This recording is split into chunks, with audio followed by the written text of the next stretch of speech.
Can somebody tell me what in the world is going on in Brooklyn? I had Ron's, Robert, Marquise, our sister Kelly, and a whole bunch of you submit this story here.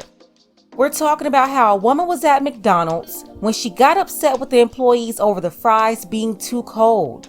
The next thing you know, her son paid a visit to the restaurant, and what happened next was so out of order. I don't think anybody, and I mean anybody, at that restaurant thought that this would happen.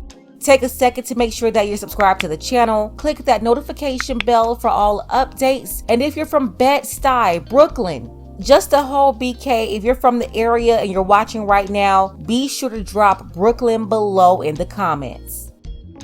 40-year-old Lisa Fullmore says that she was at a McDonald's located at 1531 Fulton Street in Bed-Stuy on Monday, August 1st, 2022, around 7 o'clock in the evening. She complained to one of the employees that her fries were cold and told the female employee to give her another set of fries. Lisa told reporters that about 10 seconds later, the female worker returned with what she assumed was a fresh batch of hot fries, and she proceeded to walk out of the restaurant. While outside, though, she realized that the new bag of fries happened to be cold just like the old bag of fries. So Lisa, she turned back around, went back into the restaurant, and confronted the same female employee, asking her, "Why would you give me the same fries and just put one or two on top to make me think that you gave me new fries?" According to Lisa, the unidentified female and all her co-workers started laughing at her. That's when Lisa says a male employee who was laughing at her picked on her for having food in her teeth.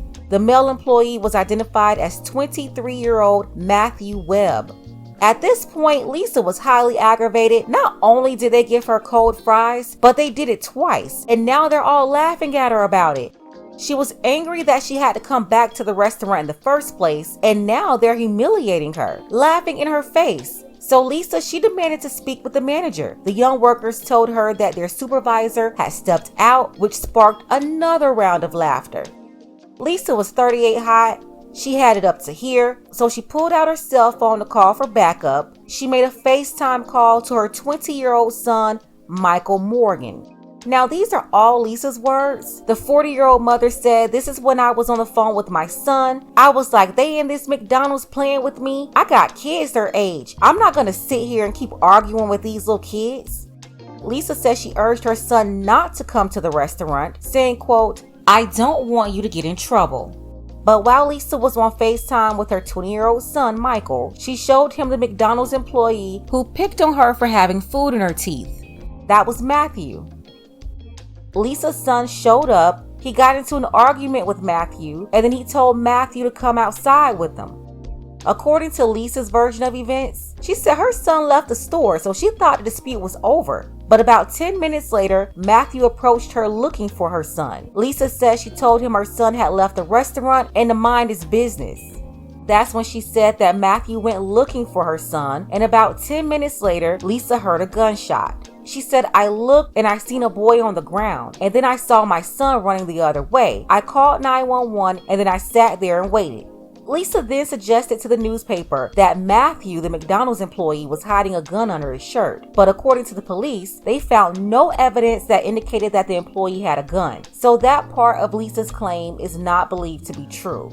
Now, you have a bunch of witnesses around, and they're saying that after Lisa's son Michael came into the restaurant and confronted Matthew, the argument moved from inside to outside. Michael was able to get Matthew to come outside. That's when witnesses say he pulled out a gun and shot him in the neck. The employees saw all of it, and they instantly went from laughing to screaming and crying. All of them pulled out their phones and stood close over Matthew. Fortunately, a man stepped in to help and do something. He took off his shirt and put it on Matthew's neck to try to limit the bleeding.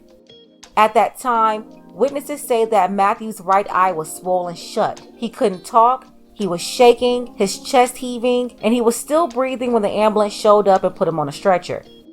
At the time of this video, Matthew remains in extremely critical condition at Brookdale Hospital in Brooklyn. His poor mother, she said that she can't sleep. She's been at the hospital by her son's side the whole time. She said that she's not in a good mental state right now. She can't think, and she's just not ready for her son to go. She's not ready. Matthew's mother said that she wished she had more family support, and she was able to find a pastor at the hospital to pray for him. Remember, Lisa said that she told her son not to come down there, but he showed up anyway, even admitting that her son told Matthew to come outside? Well, now in her son's defense, Lisa told reporters there was no reason for Matthew to come outside. So what happened outside, you caused that to happen. She's talking about Matthew, the McDonald's employee, causing his own condition by going outside.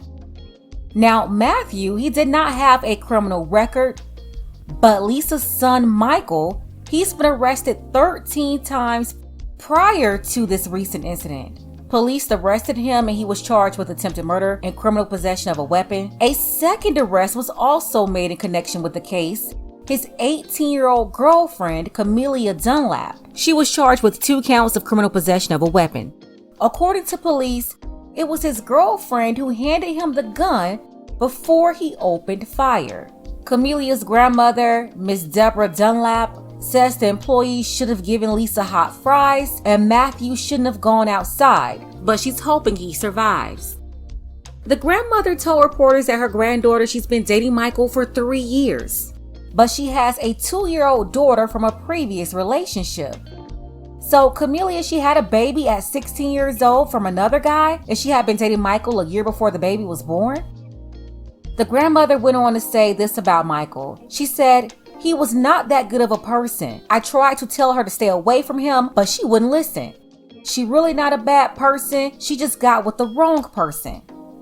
Meanwhile, Camelia's father, Mr. Kenyon Dunlap, who's also 40 years old, he was described by the New York Post as unsympathetic to his daughter's situation. That's what the writer wrote.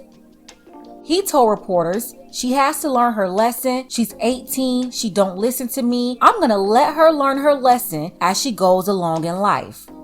Those stern words coming from the father of the woman who handed the gun to Michael that he used on Matthew. 2 days later, a shocking update to the story was released. Authorities revealing that hours after they arrested Michael, they also charged him in connection with another case from 2020 where a 28-year-old man, Kevin Holloman, was taken out. Detectives say that the recent incident led to the interrogation that gave them the additional evidence that they needed to arrest Michael in connection with the 2020 incident, saying that that victim in that case, he lost his life in front of a building in Bed-Stuy. Coincidentally, that building not too far from the McDonald's where Michael got into the dispute with Matthew.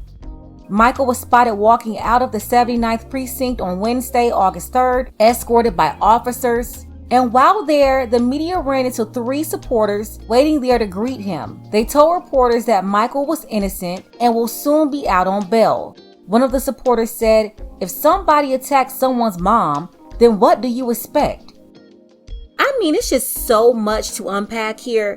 First, to those supporters of Michael Morgan standing outside the precinct, nobody attacked his mother. Lisa was not in physical danger. She was angry, taunted, and possibly embarrassed, yes, but no one physically touched her. So Michael going up there to get physical, telling people to catch him outside, he was doing too much. He got sent on that mission when his mama called him in the first place. Then she's up here trying to defend her Pookie son, who's been arrested over 13 times now, and then allegedly confessed to detectives that he was responsible for another man's life less than 2 years ago. There's no telling who else he's taken out. And while defending her son by coming up with this whole story of self-defense, Lisa, she's also trying to remove herself from any accountability whatsoever. That's why she said, "I told him not to come up here because I didn't want him to get in trouble." Like the whole situation was just between Michael and Matthew. I'm telling you, she knew exactly what she was doing whenever she called her son husband and told him basically, "Put your shoes on." Y'all know what time it is.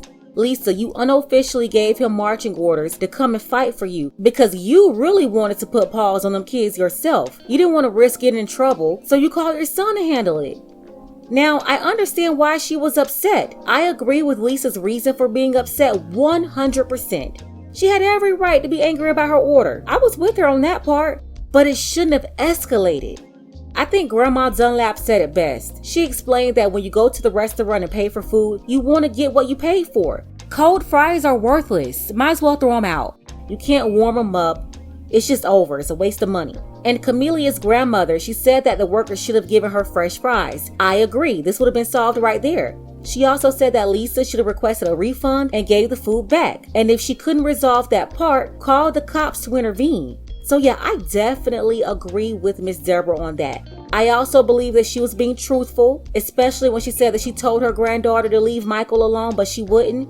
Her father basically said the same thing. He's been trying to straighten his daughter, but she won't listen to him. So no, I don't feel sorry for Camelia or Michael. And I don't think the father was being unsympathetic to his daughter, like the writers of the article said right here. I think her father was only trying to hold his daughter accountable for her actions. As far as Matthew, unfortunately, he took the bait. He had something to prove, and that's why he went outside when Michael challenged him. Instead of all those goofy employees calling the police to solve the issue that they escalated in the first place, because all they had to do was give her fresh fries. That unidentified female employee gave her cold fries again after she told them to give her fresh ones. And then all of them sitting up there laughing like some hyenas, including Matthew. They did not represent their families well. They showed they had poor home training, very disrespectful to Lisa. But this is what you get when you have a community rooted in matriarchy.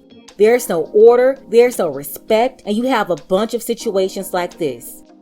Sending my prayers to Matthew's family, his mother, and I'm hoping that he's able to pull through and make a full recovery. This situation's certainly not worth someone losing their life over. Let's go ahead and get the conversation started. So many lessons learned here today. Let me know what you think below. Shout out to Dre, William G, Dark Power Digital Swag, and our brother Jarvis. I appreciate all of you for your support.